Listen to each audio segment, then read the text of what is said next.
Kamarádi se fotili a natáčeli jak modelky na mole a já měl čas koukat na tu nádheru a hejna barevných rybiček, jako by je udělali v Číně na zakázku. Tyjo, a ještě něco vám řeknu.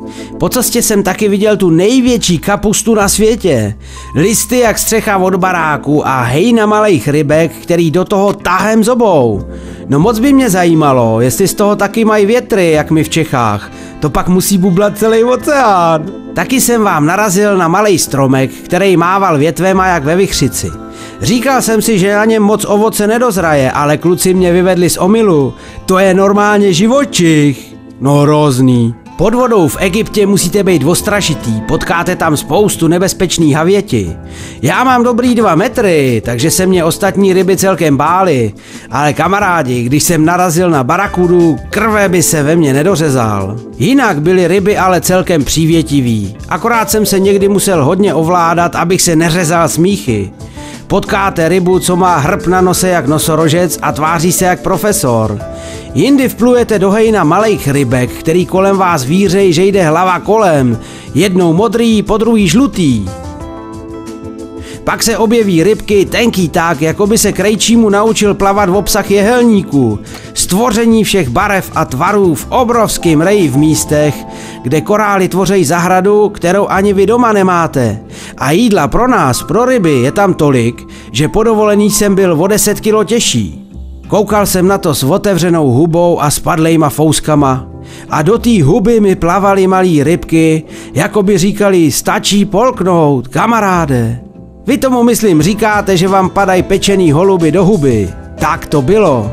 Celou noc se mi pak zdálo o mý partnerce, Štice Amálce. Akorát, že jí ve snu bylo o 20 kilo míň a měla tělo samou barvičku jako ty fešný holky, co jsem včera potkával na dně. No bylo mi jasný, že až tohle uvidí, budu na pár dnů od stolu i od lože, jak bude žárlit. Ráno ale vonilo novým příslibem dobrodružství. Hledali jsme vrak lodi, který byl na dně evidentně o fous díl než ta loď předchozí. Dřevěná šalupa vám byla ve stavu značného rozkladu a atmosféra jak z hororu. A pak se to stalo. Z hlubin se vynořil žralok jak poleno. Myslel jsem, že mě trefí šlák a řvát se mi chtělo jak pominutýmu. Nezmohl jsem se, kamarádi, ani na jeden pohyb, natož na slovo, že bych třeba kamarády upozornil, že je zle.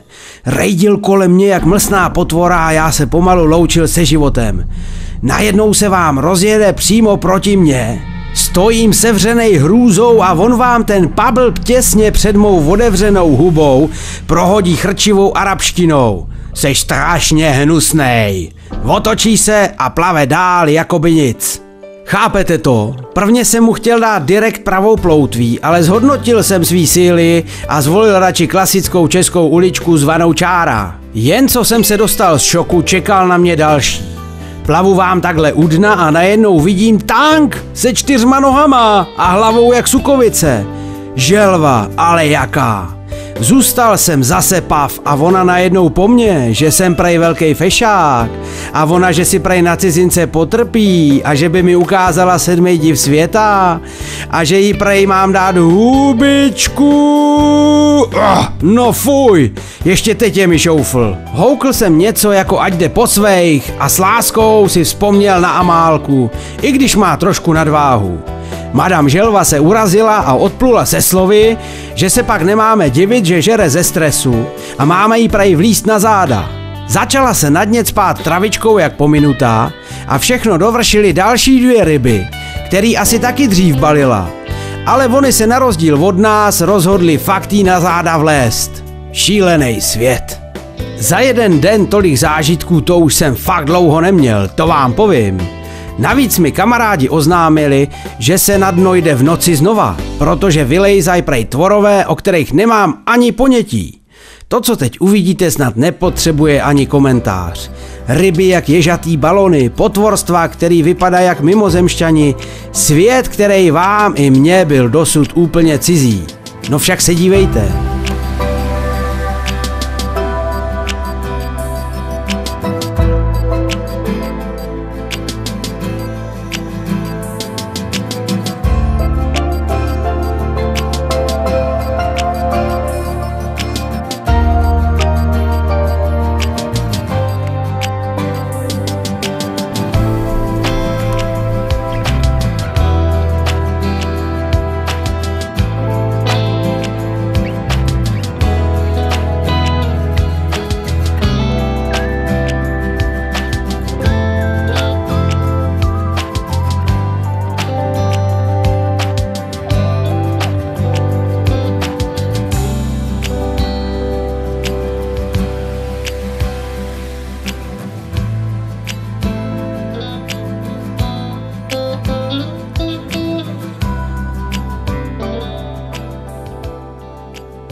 Ještě tu noc na nás připadl magický úkol uložit další lahev sektu, který za chvíli vypluje na hladinu přehrady, taky do toho moře u pyramid. U tohohle vždycky natahuju moldánky a kdyby u toho hrála ještě česká hymna Bulim jak mimino, tak jsem z toho dojatej, že ta naše přehrada je taková sice malá, ale sakra světová. V Egyptě jsme za sebou nechali stopu v podobě lahví na dně a byl čas změnit lokál. Tak jsme ještě frnkli na chvíli tam, kde se vínu taky celkem daří, na pobřeží matičky Francie, kde jsme se vydali na ponory do jeskyní a kolem skalních masívů na pobřeží. Když jsem viděl ty krpály kolem sebe, kolmý stěny s průlezem na jednou úhoře, měl jsem strach o kamarády, ale ti v pohodě naskákali do vody a vzhůru za dobrodružství. Tady jsem si připadal jako doma. Tma, lehce zakaleno, zhnilý větvičky, ryby podobný našim, klasický český bordílek. Ale to jen do chvíle, co jsme se vynořili do kamenných domů, kde máte i vzduchové bubliny, takže se tam dá kouknout. No to vám povím, nádhera. Chlapíci chtěli proložit potápěčskou výpravu horolezeckým výstupem, což je samozřejmě pěkná blbost, a taky to tak dopadlo. Petr sebou žuchnul zpátky do vody jak žok a ostatní bublali bubliny smíchu pod hladinu, aby ho nenaštvali.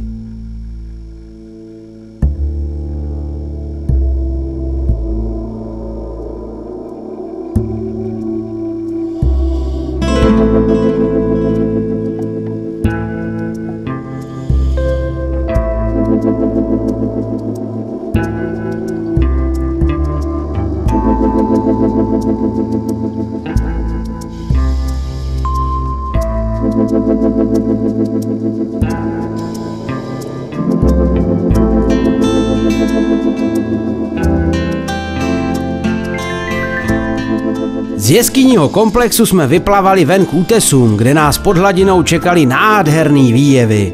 Tak, jak se sluší a patří na teplý moře. Musím se přiznat, že co se rybích slečen týče, stal by se ze mě asi pěkný divoch. Kocouři jsou vám to nádherní, akorát jsem měl problém s tím, že jim prej připadá mírně tlustej, nevohrabanej a prej trošku smrdím, což mě teda namíchlo a tak jsem si řekl, že ty navoněný, nabarvený lasorely mě můžou políbit ploutev a na jejich vábení jsem si začal dávat víc bacha.